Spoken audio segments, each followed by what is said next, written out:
بسم اللہ والصلاة والسلام علی رسول اللہ صلی اللہ علیہ وسلم۔ دین کا ایک مسئلہ، ایک بات سیکھ لینا بھی 1000 رکعت نماز نفل پڑھنے سے زیادہ ثواب رکھتا ہے۔ تو آج ہم درود شریف کے متعلق ایک حدیث پڑھیں گے، سنیں گے اور اس پر عمل کرنے کی کوشش کریں گے۔ تو اللہ کے نبی صلی اللہ علیہ وآلہ وسلم نے درود شریف کے متعلق بہت زیادہ فضائل بیان فرمائے ہیں۔ اللہ تعالیٰ نے اس عمل کو اپنے لیے بھی، ملائکہ کے لیے بھی، مومنین کو بھی حکم دیا۔ یہ عمل مجھے بھی پسند ہے، میرے ملائکہ بھی یہ عمل کرتے ہیں۔ اے ایمان والو، آپ لوگ بھی میرے محبوب نبی صلی اللہ علیہ وسلم پر درود و سلام پڑھو۔ تو درود سلام پڑھنا عظیم و شان عبادت ہے۔ خوش قسمت ہیں وہ لوگ جو پیارے نبی صلی اللہ علیہ وآلہ وسلم پر محبت سے، پیار سے، اخلاص سے درود و سلام کے نذرانے بھیجتے رہتے ہیں۔ خاص کر کے جمعۃ المبارک کے دن کثرت سے درود شریف پڑھنا چاہیے۔ اللہ کے نبی صلی اللہ علیہ وسلم کا حکم ہے کہ جمعہ کے دن مجھ پر کثرت سے درود السلام پڑھا کرو۔ تو درود السلام کے مختلف صیغہ جات احادیث رسول اللہ صلی اللہ علیہ وسلم میں موجود ہیں۔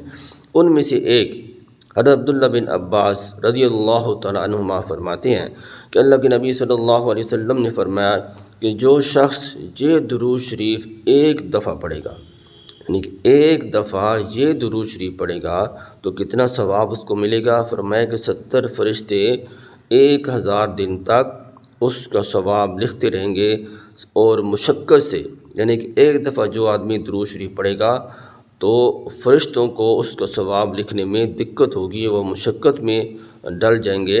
تو جو آدمی ایک دفعہ یہ درود سلام پڑھے گا، اللہ تعالیٰ کے فرشتے 1000 دن تک اس کا ثواب لکھتے رہیں گے۔ تو یہ درود شریف سعادت الدارین اور اسی طرح افضل الصلوات اور طبرانی کبیر الترغیب و ترہیب میں موجود ہے۔ وہ درود شریف یہ ہے: جزا اللہ عنا محمدً صلی اللہ علیہ وسلم ما هو اہلہ۔ تو جزا جو کا جو حرف ہے یہ سختی سے پڑھا جائے گا۔ جزا اللہ، منہ کھولنا ہے، لفظ ٹھیک ادا ہوگا، لفظ اللہ کا لام پر پڑھا جائے گا۔